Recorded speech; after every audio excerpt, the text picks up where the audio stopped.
Hi everyone. All right, this is where we are going to start today. So this is the last part of chapter 13. So find this slide in your PowerPoint notes, and this is where we're going to pick up. So the first thing that we're going to talk about is the electromagnetic spectrum. Okay, and then we'll get into the electron's role in terms of how light is emitted. Now, in this electromagnetic spectrum, it has what is called a visible spectrum. So we are going to talk about the visible spectrum, and that's how we're able to see certain colors. But basically, the visible spectrum is like the rainbow of colors that we actually see. The wavelength is the length of the wave. And so in the next slide, I'll show you what wavelength is and how we measure wavelength. And then frequency is how many waves there are that will pass through a certain type or a certain amount of time. All right? So this is wavelength. When we measure the wave here, this is the Greek letter lambda, spelled Lambda. Okay, it's the Greek letter lambda. Once again, that is the variable or the letter or whatever that we use to represent wavelength. So we measure the length of the wave. We measure it from the peak to the peak of the hills, okay? Or you can measure it from the bottom of the hill, like here to, and that's not really extended out, but whatever that part is there. So that's how we measure the length of the wave.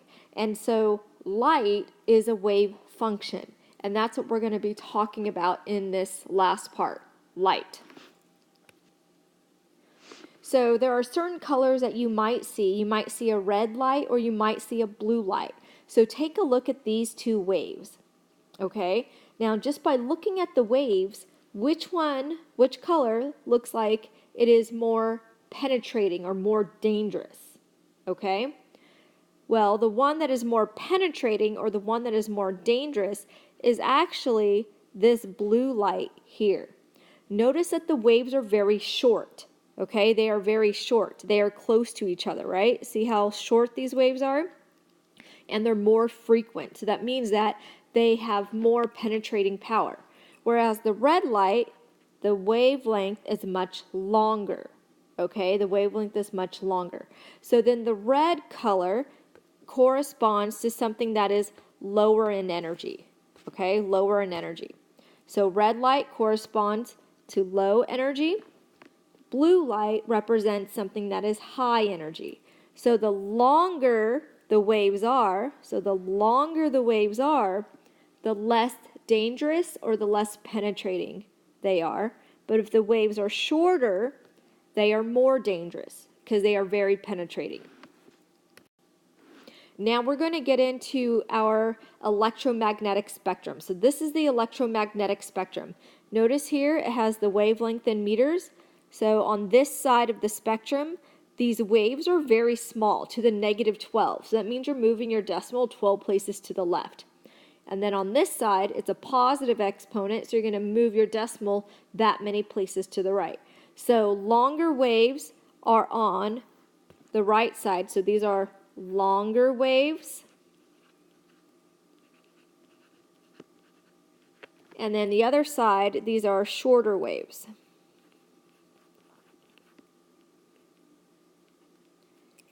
Okay, shorter waves.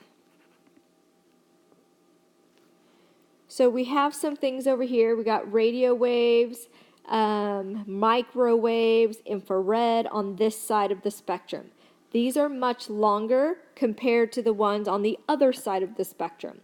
And remember, well, think about it. Do you actually see these waves? Do you actually see the radio waves or the infrared rays? No, you don't, okay? These are not visible. This is the only visible region is right here. So if the wavelength falls within this band, then you're able to see these colors here. But if it's outside of the band, these are not visible to the naked eye, okay? But you know they're there, but you just can't see them.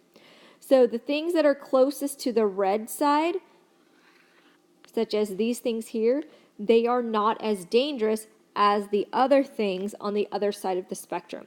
So you should have an idea of which colors represent high energy and which ones represent low energy.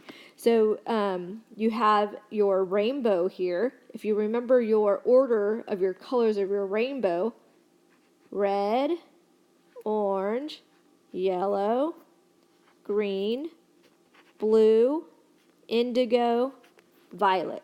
Roy G. Biv. Okay, Roy G. Biv. That's how you can remember it. And this is what we call a continuous spectrum. Notice all the colors here are completely blended together. Okay, they are completely blended together. Continuous spectrum. You will see a continuous spectrum or a rainbow like this if you have a source of white light and the source of white light goes through a prism. And that's how you're able to see a rainbow of colors. So let's think about it. Typically we see a rainbow when it is raining outside. And so what serves as a source of white light? The sun, right? And then we need something that will serve as the prism. So what do you think will serve as the prism? It will be the water droplets in the air, right? So as the sun shines through the water droplets, it creates a rainbow. And this is what we call the visible spectrum.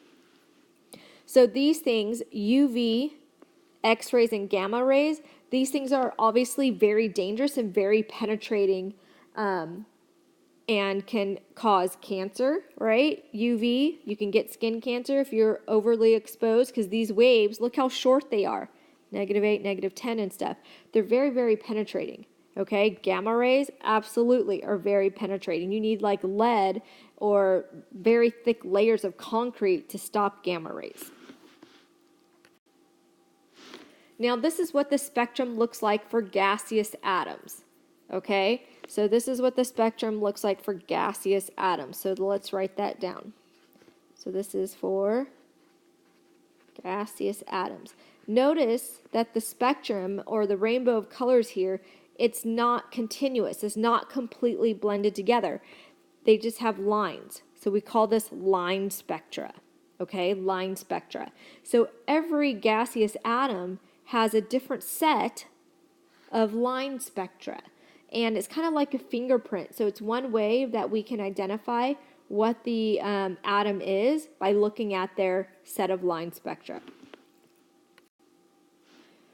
Okay, so now we're going to talk about how light is emitted. So for an example, here we have the lithium atom in the excited state. In order for the lithium atom to get into this excited state, it has to absorb energy. Okay, has to absorb energy. So it will absorb energy, therefore it will jump up to a higher energy level. Okay, and eventually what's going to happen, it can't stay at that high energy level forever. So eventually what happens is it's going to fall back down. Okay, so as it is falling back down, it's going to release all of that excess energy in the form of a photon. We call this a photon of light, which is a particle. Okay, and it is a wave function. And so that's what's happening, or that's how light is emitted. Once again, it absorbs energy, jumps up to a higher energy state. It can't stay at that high energy state forever, so eventually it's going to fall back down, and when it falls back down, it releases all of that excess energy in the form of a photon. Okay, we call this a photon of light. Depending on how much energy it gained and then therefore lost, will therefore tell us what color of light we are actually going to see. And let's see what else I want to say about this. Oh, so an example would be, think about if you consume a lot of sugar, right? You consume a lot of sugar, you get a lot of energy, so you jump up to a higher energy state. But eventually, you're going to crash, right? You're going to crash and you're going to fall back down. So this is kind of what's happening in this situation. Here we are looking at this diagram, and notice that there are two different colors of light being emitted. Okay, one of them here we have a blue light or a blue photon being emitted, and in this case it's a red one. Okay, notice what's happening. So this one, okay, it jumped up here and eventually it falls back down. okay, and that gives us the red light. But the other one jumps up to a even higher energy state. So since it gets up to an even higher energy state, therefore it's going to fall down more energy levels, it gives us a blue light. Remember, blue is higher in energy than red. And that is basically it. You need to know for this section, the main thing you need to know is how light is emitted. Okay, how light is emitted. So remember, light is emitted when it is falling down. Okay, when it is falling down. Okay, first it will absorb energy. Okay, and it jumps up to a higher energy state. But light is emitted when it starts to fall back down. Okay, and it releases that photon of light. And we actually will do a lab, and we will have different colors and stuff, and then you'll kind of get to see how different chemicals will give off different colors, and that relates to different amounts of energy and stuff. All right, so that is everything, and I will see you guys later. Bye.